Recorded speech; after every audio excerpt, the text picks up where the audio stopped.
everybody, it's me, One Gorgeous Godzilla, and I am back for my week 23 post-operative vertical sleeve gastrectomy update, and I hope everybody is doing good. I'd also like to, of course, start by saying welcome to all of my new subscribers. I am so glad you can join us. And what would an update be without a go sleevers, it's your birthday, go sleevers, it's your birthday, namely to Maria R, Back to the Real T, and Shayna B. So welcome to the losers bench, guys, and without further ado, let's get to the numbers, shall we? I started this journey at my highest recorded weight of 259 pounds, which was essentially when I started my post-operative my pre-operative diet. I weighed 248 pounds on August 19, 2013 when I had my vertical sleeve gastrectomy at the St. Francis Center for Surgical Weight Loss in Memphis, Tennessee with Dr. Robert Wagner. And on the date of my last update, I weighed 199.6 pounds, and today I weigh 199 pounds. Which is a loss of less than 1 pound, so in my mind it is actually a stall. Boo. Yeah, boo. However, I will take it because it is Shark Week and I never lose weight during Shark Week. And I'm sure most of you all know what I mean when I say Shark Week. And also, for some reason, since I've come back from my vacation, my coworkers have been like, oh my god, how much weight have you lost? Actually, somebody yesterday asked me, had I lost 100 pounds? Really, 100 pounds is what they asked.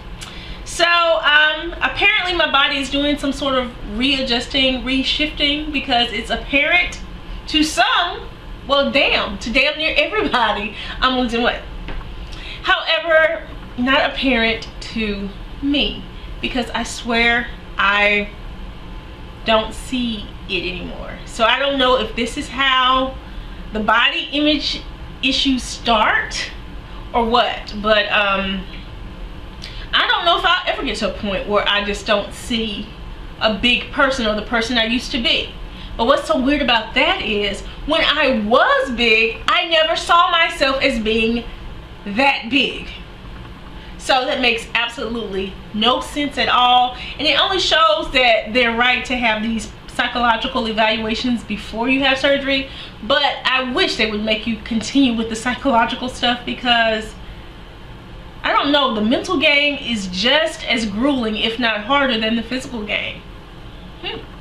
But anyway, I digress. I know it has been a while, but I wanted to do a food of the week, I guess. Oh my god, I forgot. Gotten the numbers out of the way, I just wanted to revisit some issues that I just touched upon in prior videos. One of them being my application with Ensure Nutrition. If you remember, and I'm sure some of you guys are late to the One Gorgeous Godzilla party, but I did a video not too long ago on ways that you can save money on weight loss surgery essentials. I discussed a company called Ensure Nutrition. Now, the basic premise of Ensure Nutrition was that they would provide you with protein shakes or supplements, a scar cream, and vitamins free of charge to you, but charge your insurance company. And at the time of that video, I had submitted my online application but hadn't heard back, didn't know if my insurance was going to cover it or not. Lo and behold, I come home and there is a gigantic box, like a 40-pound box, just waiting for me at the door. And I open it up, and lo and behold, it is all sorts of stuff from Ensure Nutrition. So apparently my insurance company covered it, and I got it all for the free. So yay. And I'm showing you guys a picture of everything that came in the box right now. I went ahead and also checked my explanation of benefits, because in this video, which I'm going to link in the info box below, there was some controversy about the amount of money that Ensure Nutrition charged your insurance company for those same goods, and how some people had problems problems with them charging like $1,000 or whatever it was, or you know, allegedly, you know, all this money that they charge. So I checked my explanation of benefits from my insurance company, and sure enough, they did charge quite a bit of money, like $1,000, which to my shock and amazement, my insurance company did pay for. I don't know how long I will be doing this program, because at some point I'm sure it's going to bother me. But when I think about all the thousands of dollars that the hospital charged my insurance company for my surgery, and the thousands and thousands of dollars that cancer patients have to pay for, or insurance companies have to pay oncologists and hematologists to treat cancer patients and their medication, $1,000 really isn't that bad, comparatively speaking. So I'm not sure if I'm going to stick with it or not, but yay, free stuff for me, even though I pay an arm and a leg for my insurance. So I don't know if it's a good thing or a bad thing, but for now I'm sitting pretty and sipping on my Premier Protein, y'all. Whoop whoop. Guys, before I get into the foods of the week and what have I been up to this week as well, I just want to apologize for my rather ragtag appearance. I am really tired and I don't have on makeup. I came from my Zumba workout and decided to make a video because I have to go out of town for a conference related to work. And if I don't make this video tonight, it will not get made. So I think you should see me in all of my various phases, and this is the busted, I just got out of a workout, you know, best, I guess. I don't know. Just came from working out and threw on this shirt, which is a large from Express, by the way. Yay, NSV, if there ever was one. And make this video. So, sorry, y'all. I'll try better. I'll look better next week, I promise. Okay. Foods of the week. I have discovered some things that have come into my life and they have made my life so much better. One of them coming from the recommendation of one of my viewers, Miss Pamela H. from Atlanta, Georgia, y'all. I hope you're staying warm and off the streets, Pam. But it are these things right here. They are called Snap Pea Crisps, and in this Caesar flavor in particular. These things are green peas.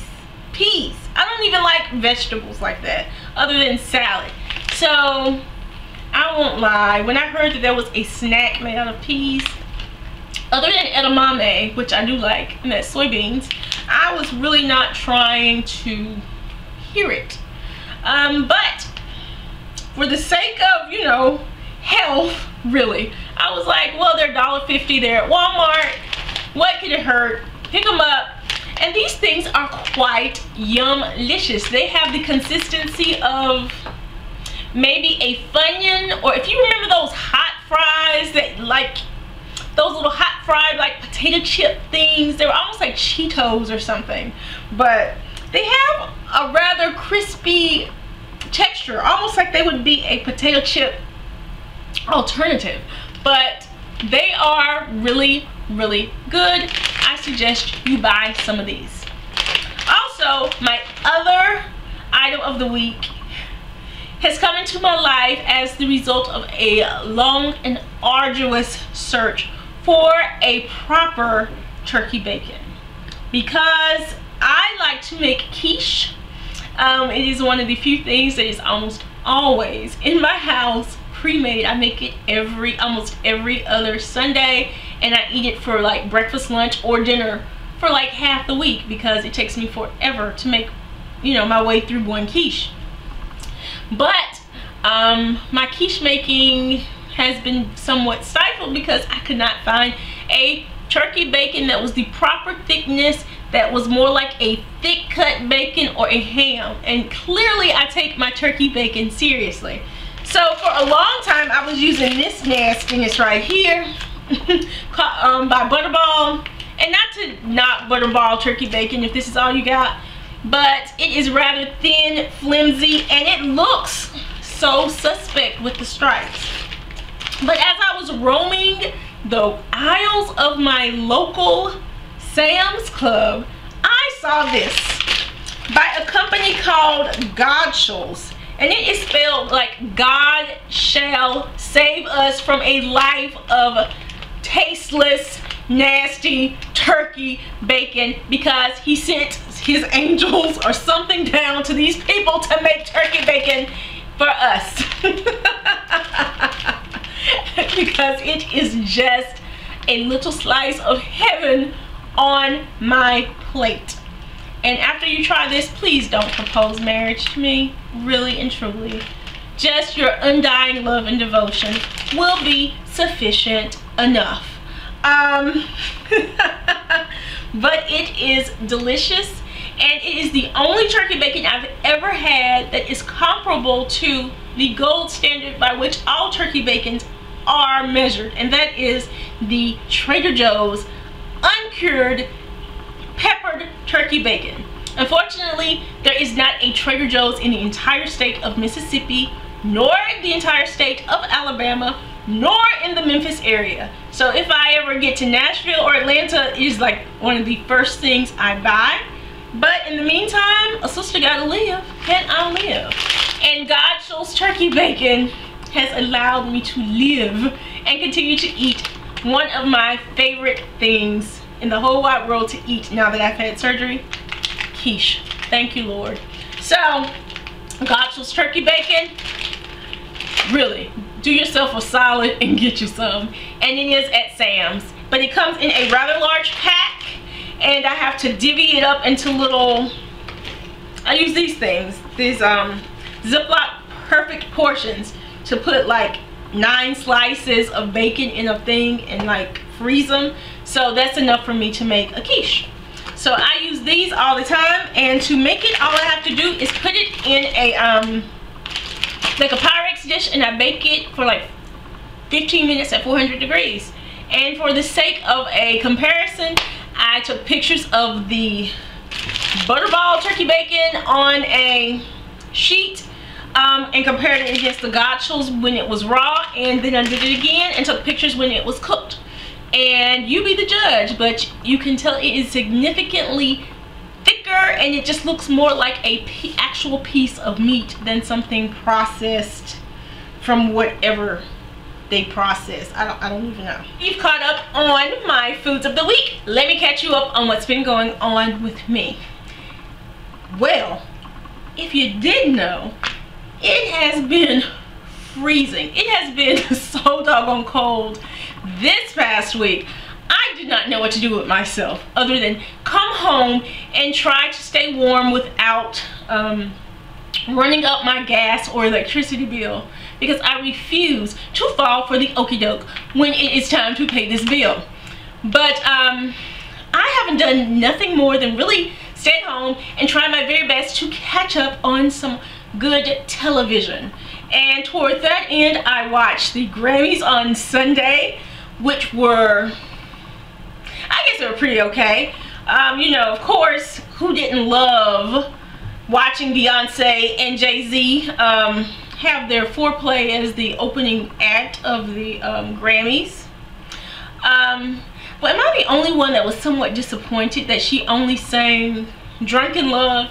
I really wanted her to do like some kind of medley of like Flawless, or my personal favorite, Drive a roll down the partition, please. But no, they didn't do that. But my favorite part of the whole award show is actually when Kendrick Lamar, one of my favoriteest people that I discovered in all of 2013, performed with Imagine Dragons, which was actually my favorite group that I discovered in 2013. So it was just like, I was flipping back and forth between Real Housewives and the Grammys, and I saw them performing and I lived. I was done. After they finished, I went ahead and committed all the way to Real Housewives, because there was no way they were topping that. And at that point, I was done with the Grammys. There was nothing more they could do for me. So I turned back to Real Housewives just in time to see the craziest fight episode I obviously it is like Wednesday, and I have watched that episode I don't know how many times trying to figure out who is at fault for the fight. It got so bad that I had to go the John Madden, is that the football guy's name, route, and make my own chart to try to figure out what exactly happened and who is at fault. So I'm going to present the question to you. If you watch Real Housewives, you know what I'm talking about. And if you don't, where in the world have you been anyway? So, with that being said, is the fault of this whole fight the fault of Kenya Moore, who got up out of her chair to go confront Christopher Williams and his common law wife, or whatever in the world she is? Was the fight the fault of Brandon, who to me only seemed like he was defending Kenya Moore after she got up and got all up in this man's grill? Or is it the fault of Nene, who, while she isn't in the immediate area, is over here just stirring the pot the entire time? Really, the only person to me, and this is my eyeliner brush, which is what's so sad, the only person that to me is not at fault is none other than poor two-buck Chuck Smith, who was obviously over here hiding behind his poor wife, and then Portia and her sister or whatever. But everybody else, I don't know. I really don't know. Is it Christopher Williams' fault for not having a hit since 1993? Is it Nene's fault for just stirring the pot from the get-go? Or would none of this happen had Kenya just stayed her behind in her seat? So much going on here that it is honestly enough to give me a headache. So while I don't know who exactly started all this commotion, there is one thing that became flagrantly clear to me as the episode went on. Somehow, Peter Thomas has managed to look more and more like his brothers, Uncle Ben and Papa Smurf, every week. I don't know how he does it. So, I don't know how the man does it.